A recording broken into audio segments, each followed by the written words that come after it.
I never thought I'd be in this situation. My life has completely unraveled over the past few months, and I'm still trying to make sense of it all. I guess I should start from the beginning.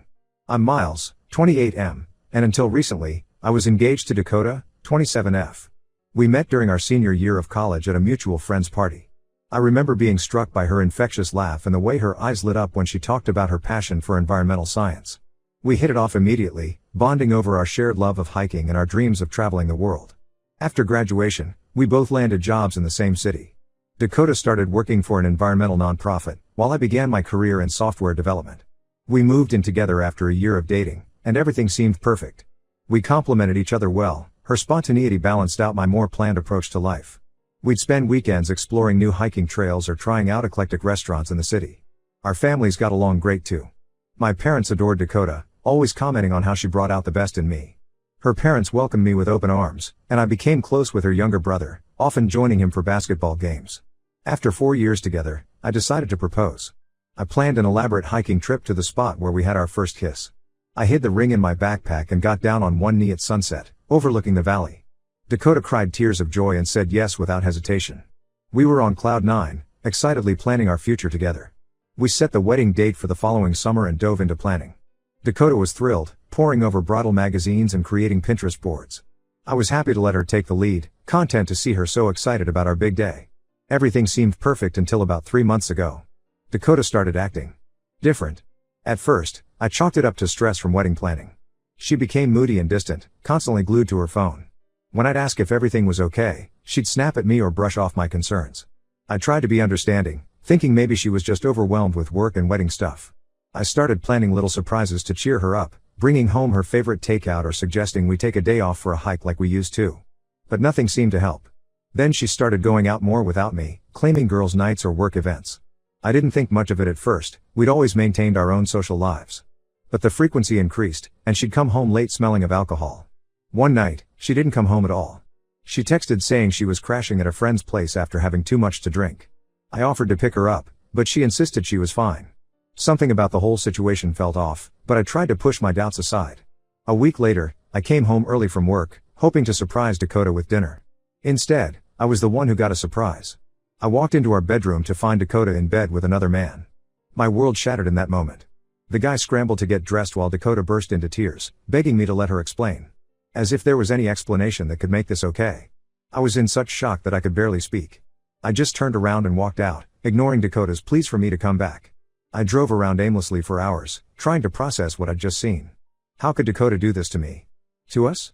We were supposed to get married in a few months, and now everything was ruined. When I finally returned home, Dakota was waiting for me. Through her tears, she confessed that the guy was Chris, 28M, her ex-boyfriend from high school. Apparently, they'd reconnected on social media a few months back and started an affair. I felt like I was going to be sick. All those nights she was out with friends or working late, she'd been with him. The woman I thought I knew, the one I was ready to spend my life with, had betrayed me in the worst way possible. Dakota begged me not to leave, saying it was a mistake and didn't mean anything. She swore up and down that she loved me and wanted to make it work. But I couldn't even look at her. I packed a bag and went to stay with my brother, needing space to process everything. For the next week, Dakota bombarded me with calls and texts. She oscillated between apologizing profusely and getting angry at me for not responding. I ignored most of it, still too hurt and confused to deal with her. Finally, after a week apart, I agreed to meet up to talk.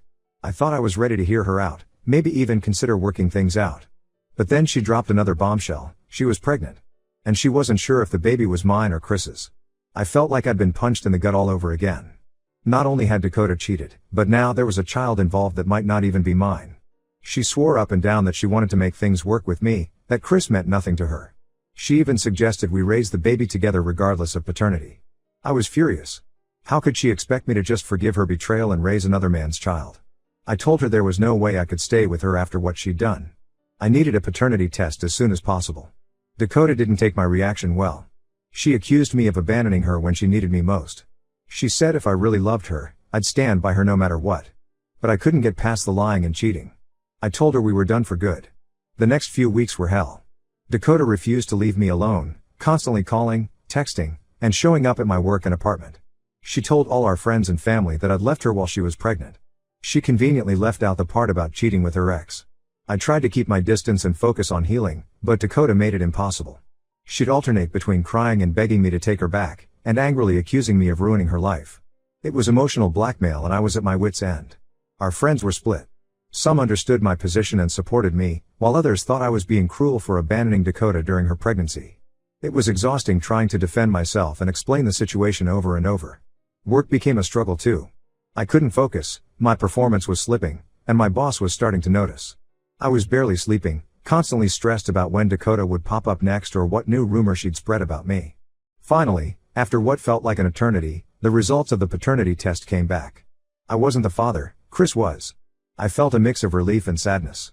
While I was glad I wasn't tied to Dakota for life, it was still painful to have my suspicions confirmed. I thought that would be the end of it. Dakota knew for certain the baby wasn't mine, so surely she'd leave me alone now. I was wrong. She showed up at my apartment in tears, saying Chris wanted nothing to do with the baby.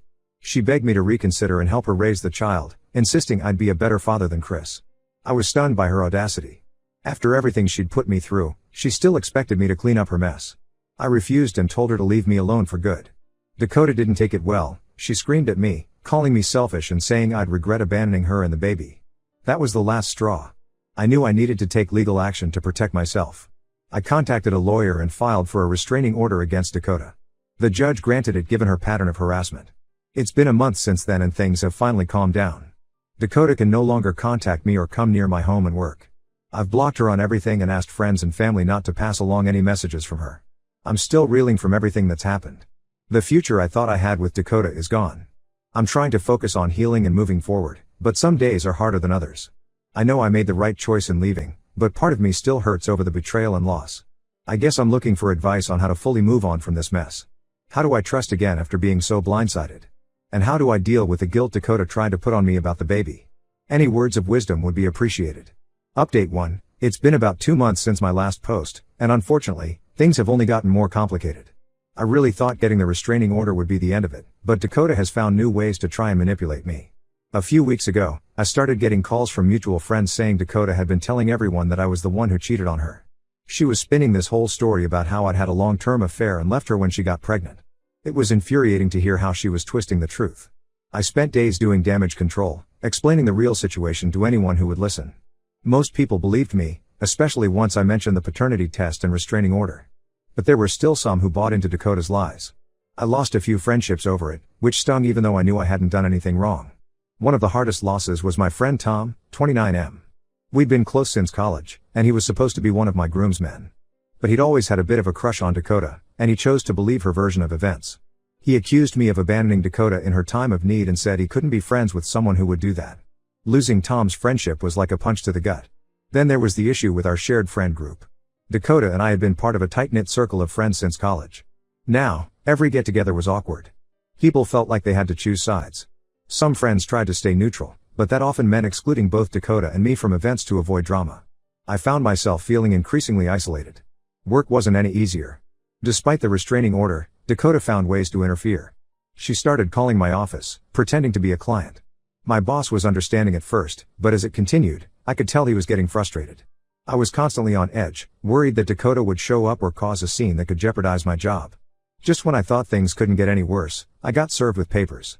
Dakota was suing me for child support, claiming that because we were engaged when she got pregnant, I had a financial obligation to the baby.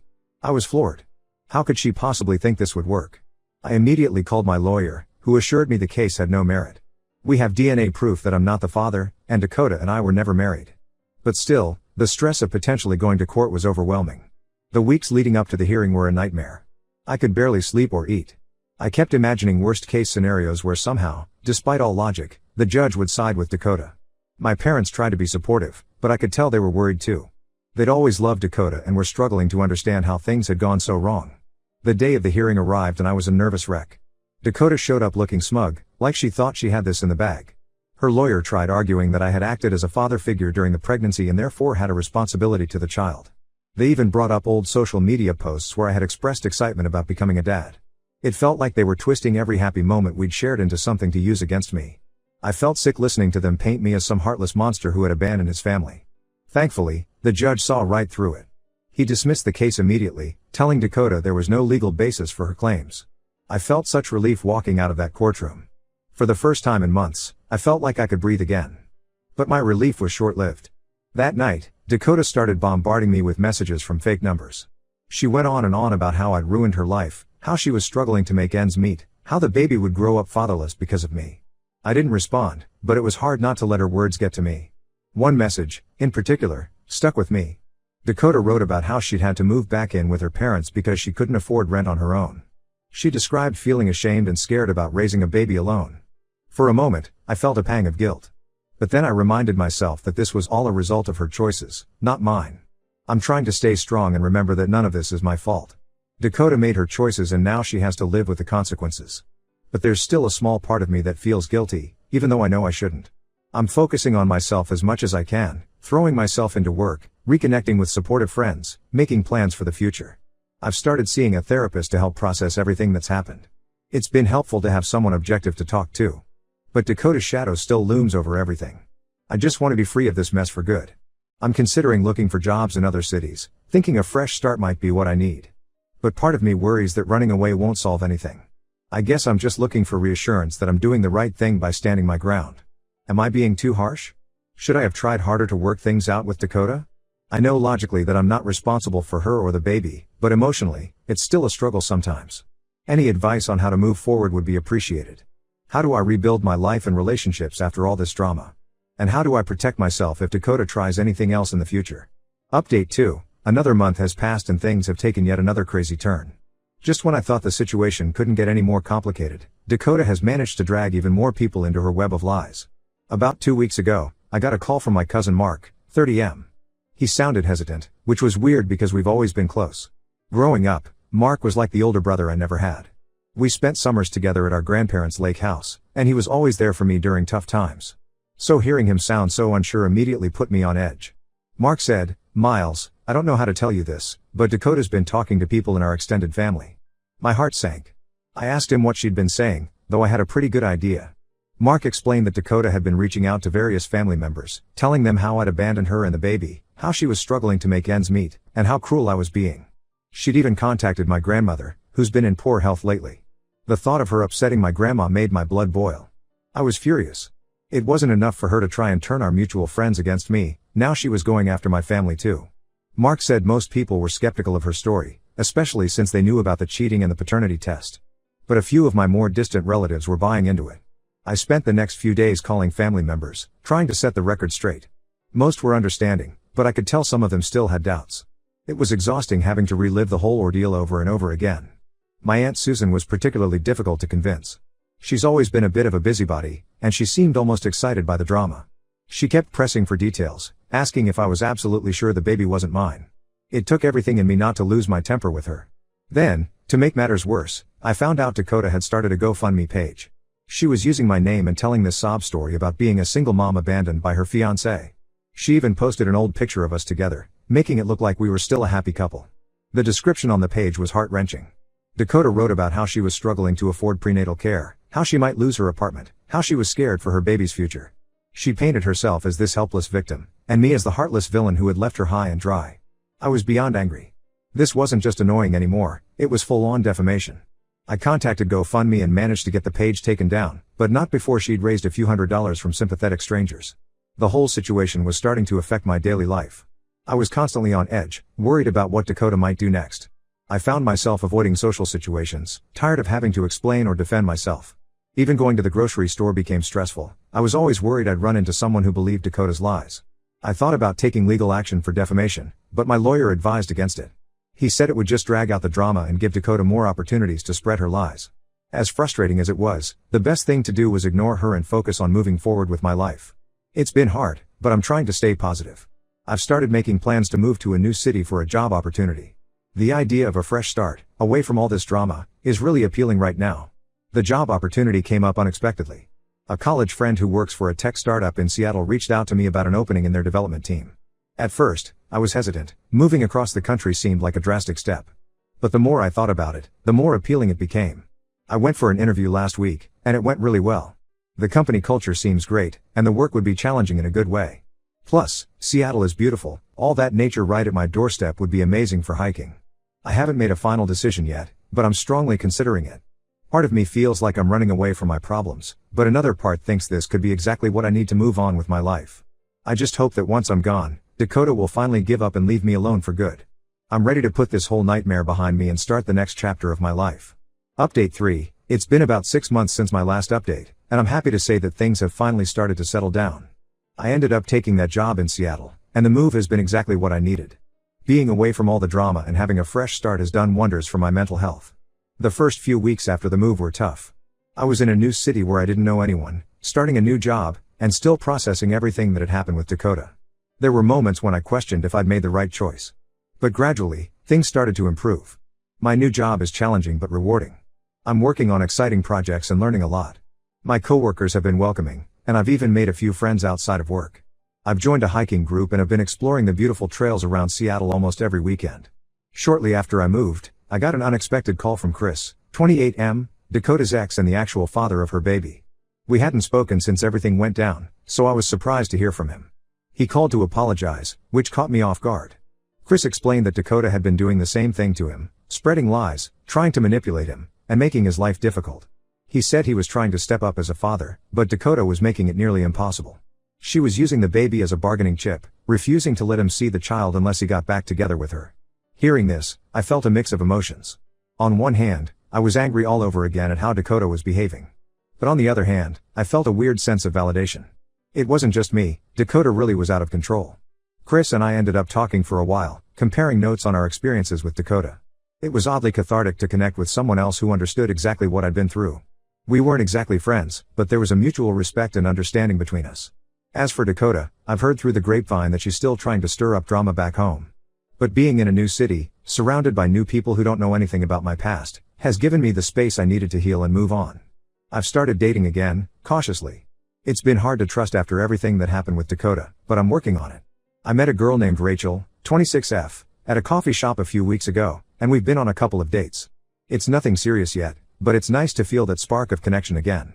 I'm still in therapy, working through the trust issues and residual anger from my experience with Dakota.